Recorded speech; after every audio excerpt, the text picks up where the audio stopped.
Տիկին դատախազ, շնորհակալություն զեկույցի համար։ Արմեն Հասյան, վերջ գնացիք, թե գալու եք։ Իմ հարցը վերաբերվում է մարտի 1-ի գործին, հաշվի առնելով այն հանգամանքը,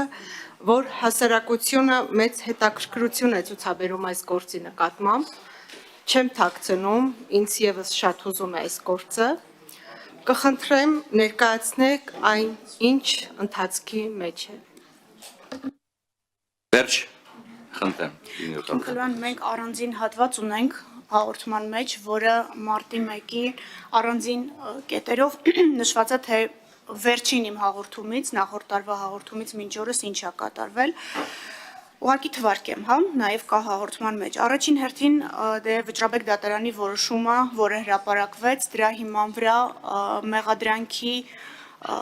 իրավական գնահատականի մասը փոփոխվեց, գիտեք, որ Վճռաբեկ դատարանը շատ հստակ սահմաններ էր դրել, իրավական գնահատականի փոփոխման մասով հնարավորություն էր տվել վարույթն իրականացնող նեղություն դատախազությանը, որպեսզի փոփոխված իրավական գնահատականով մեղադրանք ներկայացնի դատարան, հատուկ 3 անգամ շեշտում եմ փոփոխված իրավական գնահատականը, որպեսզի հասկանալի լինի, որ մենք մեղադրանքի բովանդակության մեջ որևէ բան փոփոխել չէինք կարող, այդ հարցադրումը մեզ լրագրողներն էլ տվեցին,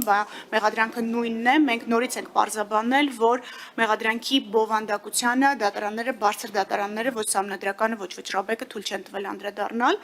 Հրապարակային դատաքննություն է տեղի ունենում, վստահ եմ հետևում եք, մեղադրանքները ներկայացվում են անձանց, այնտեղ լեզվի իրավունքի հետ կապված մի հանգամանք կար, մեղադրյալներից մեկը հայերենին պատշաճ չէր տիրապետում, մի հատ էլ այդ թարգմանական աշխատանքներն են ապահովվել մեղադրանքի, որպեսի անձը տեղեկանա, ինչ ունենք մենք վարույթով այս պահին, դատարանում ձեզ հետաքրքրող վարույթով, այս պահին հրապարակային դատաքննությամբ, լրատվամիջոցների կողմից ուղիղ եթերով հրապարակվում է, այսինքն դրանից բացի այդ կտորով նոր բան չեմ կարող ասել, բայց միջդատական վարույթում էլ ունենք ինքնուրույն վարույթ,